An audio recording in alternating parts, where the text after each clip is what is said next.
우리 인간들의 사고는 언제나 이 세상 나라에 있고 이 세상에서 무슨 꿈을 펼치며 어떻게 사느냐가 그 목표요 초점입니다. 하지만 성경은 이 세상 나라에서 이루려는 모든 것은 허망하게 끝날 것이라고 말합니다.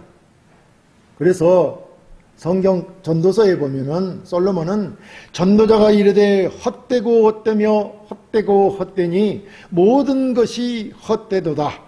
해 아래에서 수고하는 모든 수고가 사람에게 무엇이 유익한가? 라고 하였던 것입니다. 그렇습니다. 이 세상에서 인간 스스로 무엇인가 뜻을 이루려고 하는 몸부림치는 것들이 헛된 소망이기 때문에 헛되다는 것입니다. 인간이 아무리 이 고통스러운 삶을 최선을 다해 노력하며 살아가도 아무런 유익이 없다는 것입니다. 왜냐하면 그것은 하나님을 떠난 하나님이 없는 인간의 삶이기 때문입니다. 우리를 창조하신 하나님이 원하시는 것이 무엇인지 알지 못하기 때문인 것이죠.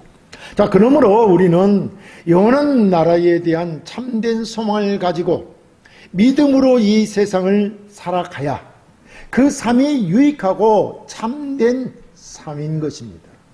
이것이 참된 삶이라는 것입니다. 하나님과 함께하는 삶, 하나님이 원하시는 그 뜻하신 목적하신 바를 따라 사는 것이 참된 인생이라는 것입니다. 오늘 보면은 일곱째 나팔이 울려 퍼질 때 이 세상 역사가 끝나는 것을 알 수 있습니다. 그리고 이제 이 세상 나라는 영원토록 하나님과 그리스도가 통치하는 나라가 되는 것입니다. 그리고 하나님의 통치는 악인들이 심판을 받고 의인들이 상을 받는 것입니다. 우리 함께 말씀을 통하여 은혜 받기를 원합니다. 첫째, 그리스도는 세상 나라를 패하고 영원한 나라의 왕이 되십니다. 본문 15절에 일곱째 천사가 나팔을 불매 하늘에 큰 음성들이 나서 이르되 세상 나라가 우리 주와 그의 그리스도의 나라가 되어 그가 세세토록 왕노릇 하시리로다 하니 라고 하였습니다. 여기서 일곱째 천사가 나팔을 불 때라고 하는 것은 이제 마지막 나팔이 울려 퍼짐으로 세 번째이자 마지막 화가 도래했음을 알리는 것입니다. 그러나 이 일이 있기 전에 천군들이 하나님 나라의 최종적인 승리와 하나님의 영원한 통치가 확립되었음을 선포하고 있습니다. 그러니까 세상 역사가 끝에 도달했고 최후의 심판이 가까이 왔음을 말하고 있다는 것입니다. 그래서 본문은 세상 나라가 하나님의 나라, 그리스도의 나라가 된다는 것입니다. 세상 나라가 그리스도의 나라가 되었다고 하는 것은 그리스도께서 영원히 통치하는 왕이 되셨다는 것입니다.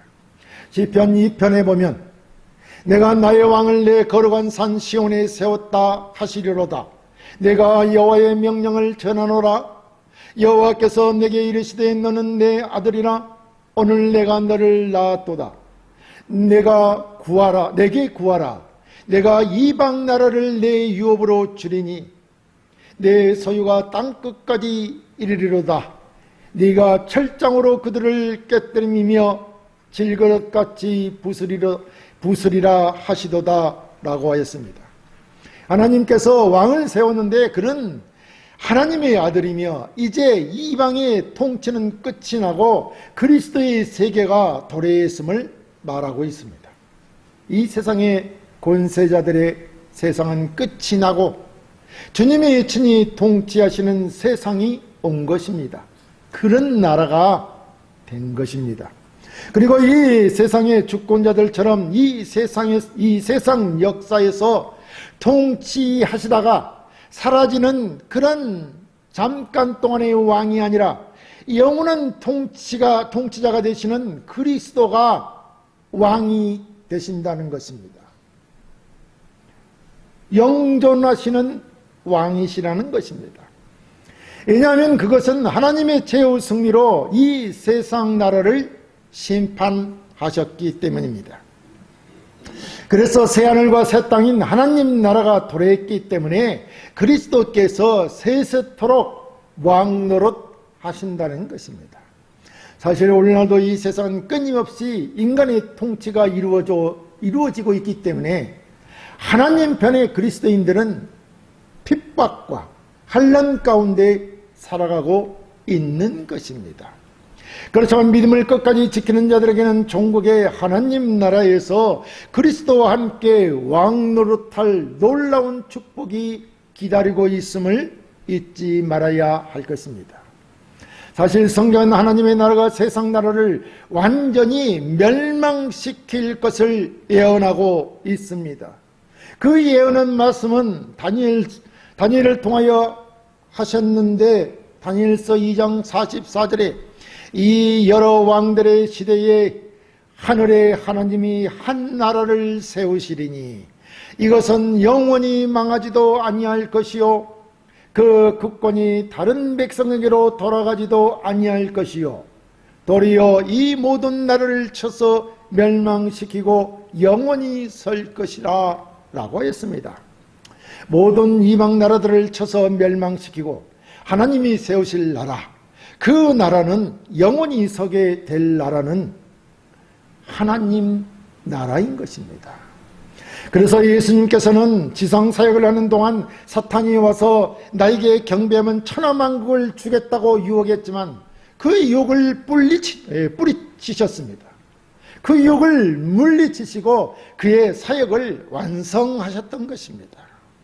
그러므로 그리스도께서는 세상 나라를 피하고 세워질 영원한 나라의 왕이 되심이 마땅한 것입니다.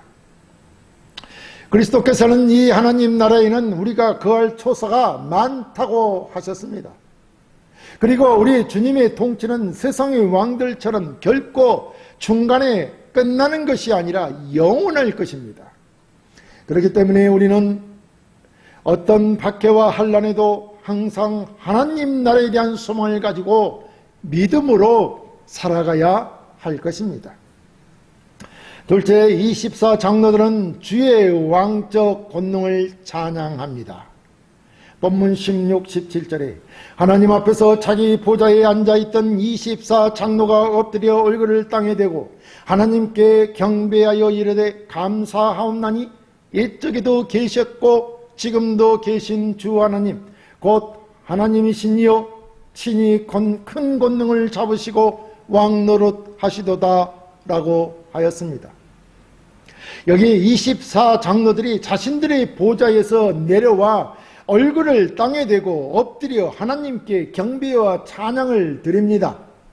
이것은 하나님께서 악의 세력들을 진멸하시고 승리하시어 큰 권능을 잡으시고 왕노릇 하실 주께 드리는 찬양과 경배입니다. 이 24 장로들은 앞서 말씀드렸듯이 하나님과 그의 어린 양 되시는 예수 그리스도를 섬기며 찬양한 일에 종사하는 영적인 존재들로서 천사들의 단체라고 하였습니다. 영적인 존재라는 것입니다. 이들은 바로 하나님이 악한 자들을 멸하시고 승리하신 일들을 보고 하나님 앞에 엎드려 얼굴을 땅에 대고 하나님을 경배하였다는 것입니다. 그리고 이어서 장로들은 함께 입을 모아 하나님께 영원하신 하나님, 전능하신 하나님, 친히 큰 권능을 가지고 왕노릇 하심에 대하여 찬양하고 있는 것입니다. 그렇다면 장로들은 왜 이렇게 소리를 높여 감사와 찬양을 드리는 것일까요? 그것은 악의 세력을 진멸하시고 승리하심도 있지만 무엇보다도 주께서 이 온 세상을 온전히 통치하시기 때문입니다. 사실 장로들이 이 세상이 얼마나 불의와 볼법의 판을 치는 세상임을 너무도 잘 알고 있는 것입니다. 이 세상은 주님의 영원하심에 비하여 잠깐 동안이지만 사단에 의해 다스려졌기에 성도들은 고난과 죽음과 온 땅에 가득한 불의와 강포가 끊이지 않습니다. 이것을 목도한 장로들은 이 모든 불의를 끊는 하나님의 통치에 감격하고 감사하고 있는 것입니다. 이 세상은 누가 통치하느냐에 따라 확연히 다른 것입니다. 이것을 장로들이 알기 때문에 감사와 찬양을 드릴 수밖에 없었던 것입니다. 우리는 성경에서 이스라엘의 역사를 보면 어떤 왕이 다스리냐에 따라 달랐던 것을 알고 있습니다. 그 백성들이 얼마나 평안함을 누렸는가를 알 수 있다는 것입니다. 우리가 역사를 통해서 볼 때 그가 불의한 왕이냐 의로운 왕이냐에 따라 완전히 달랐던 것입니다. 그러므로 누구보다도 영적으로 민감했던 24 장로들에게 누가 통치자인가에 따라 아주 다르다는 것을 알고 있는 것입니다. 그렇듯이 이제 악한 세력들이 완전히 멸하여지고 하나님의 통치가 이루어지게 되었으니 장로들의 감사와 찬양이 있을 수밖에 없는 것입니다. 그렇다면 우리는 어떻습니까? 우리는 무엇에 감사하고 기뻐하며 살고 있습니까? 사실 자신을 돌아보면 이 세상에 많은 재물을 얻게 된 것, 또는 건강을 되찾은 것과 자식들의 성공 내지는 사이에서 큰 지위에 오른 것들, 명예와 부를 얻은 것에 감사하고 기뻐하며 살고 있지는 않습니까? 우리는 이렇게 표면적인 것들에 기뻐하며 감사합니다. 사실 이런 것들은 아주 작은 것들입니다. 또한 썩어 없어질 것들인 것입니다. 정말 우리가 하나님의 사람으로 참된 성도로 간다면 물질적이고 육체적인 세상 것들 이전에 하나님의 통치하심에 감사할 줄 알아야 되는 것입니다. 우리가 그리스도 안에서 하나님의 통치를 받으며 그의 말씀대로 살아가는 일에 가장 기뻐하며 감사해야 한다는 것입니다. 하나님의 통치를 받는 것은 예수 그리스도를 믿는 것이고 그를 영접하는 것이고 그의 말씀을 따라 온전히 순종하며 사는 것입니다. 그것이 하나님의 통치를 받는 것입니다. 순종하는 것이다, 이런 말입니다. 그런 삶을 사는 것을 감사하고 기뻐해야 되는 것입니다. 왜냐하면 하나님이 우리를 의롭고 거룩하게 하셔서 하나님과 영원토록 복된 삶을 하나님 나라에서 그리스도와 함께 왕노릇하며 살게 될 것이기 때문입니다. 그것을 우리가 기뻐해야 한다는 것입니다. 감사해야 한다는 것입니다.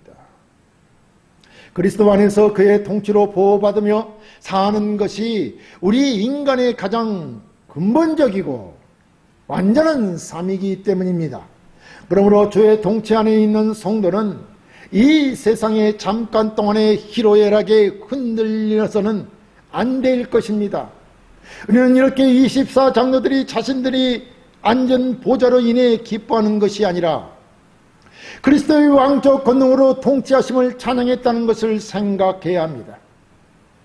24 장로들은 자신이 앉아있는 그 보좌, 그 지위 때문에 기뻐하는 것이 아니라 그리스도의 왕적 권능으로 통치하심을, 그리스도의 통치를, 하나님의 통치를 찬양했다는 것을 생각하고 이 세상에서 얻은 육체적 물질적 부유함보다도 우리도 주의 왕적 권능의 통치를 찬양하는 자가 되어야 할 것입니다. 셋째, 그리스도의 통치는 심판과 상급에 공정하게 나타납니다. 본문 18, 19절에 이방들이 분노하며 주의 진노가 내려 죽은 자를 심판하시며 종 선지자들과 성도들과 또 작은 자든지 큰 자든지 주의 이름을 경외하는 자들에게 상 주시며 또 땅을 망하게 하는 자들을 멸망시키실 때로소이다 하더라.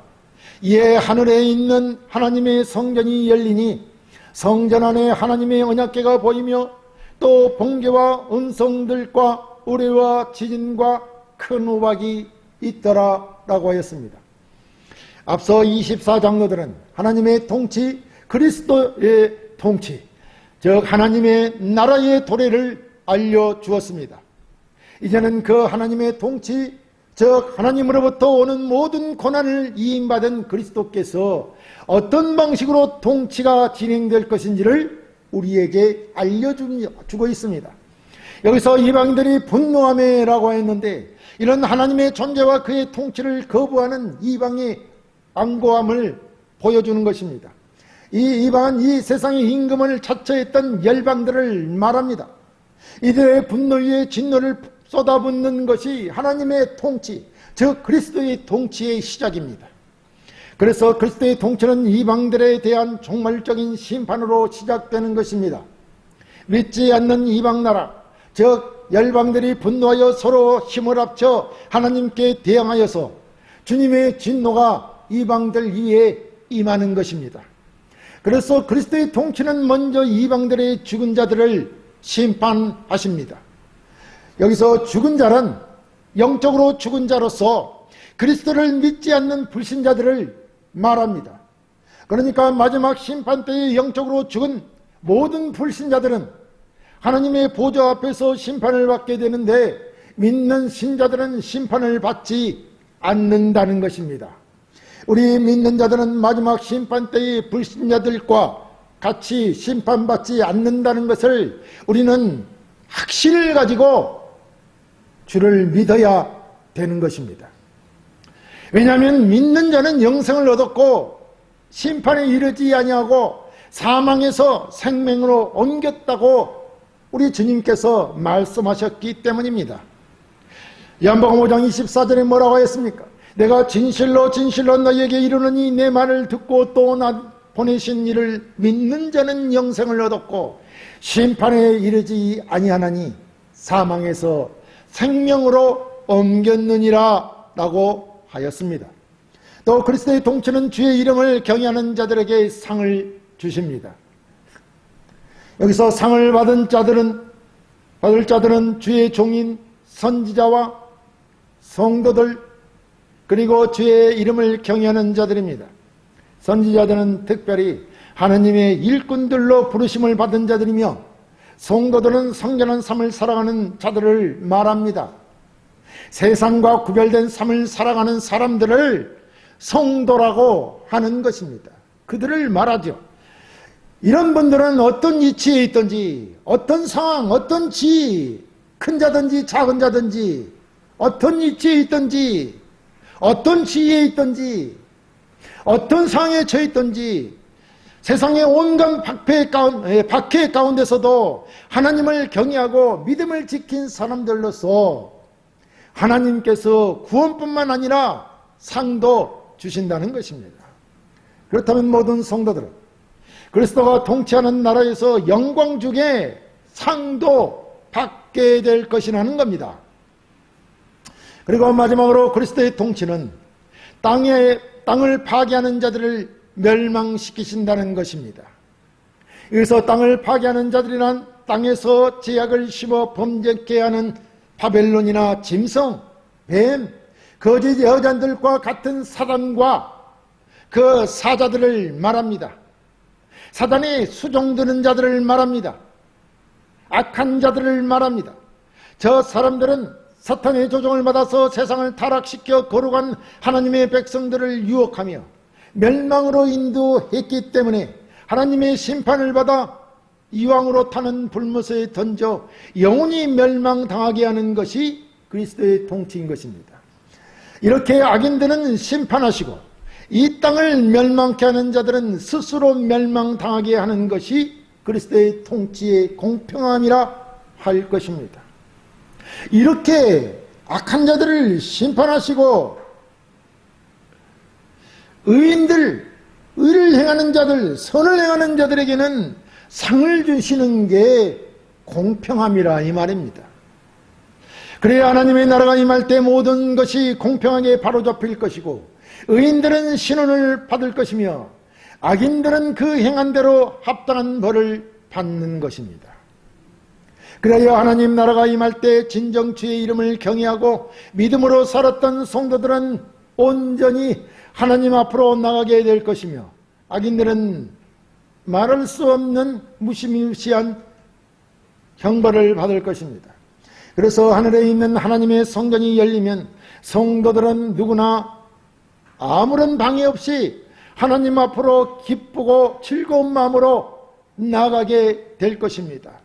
그래야 하나님과 교제하며 복된 삶을 살게 될 것입니다. 그러나 하나님을 믿지 않는 악인들은 하나님의 임재를 체험할 수도 없으며 오히려 그들 위에는 큰 우박을 비처럼 내리심으로 하나님의 진노의 심판을 맞이하게 될 것입니다. 하나님은 사랑이시기에 모든 죄악을 덮으시고 다 하나님 나라에서 하나님 앞으로 나아가게 하는 것이 하나님의 공평이라 생각하는 것은 잘못된 우리의 착각인 것입니다. 하나님의 공평하심은 악인에게는 벌을 내리시고 의인에게는 상을 주시는 것입니다. 이것이 바로 하나님과 그의 아들 그리스도의 공평인 것입니다. 사랑하는 성도 여러분, 하나님의 통치, 그리스도의 통치는 이 세상 나라가 이제 사라지고 영원한 하나님 나라, 그리스도의 나라가 도래했음을 알리는 것입니다.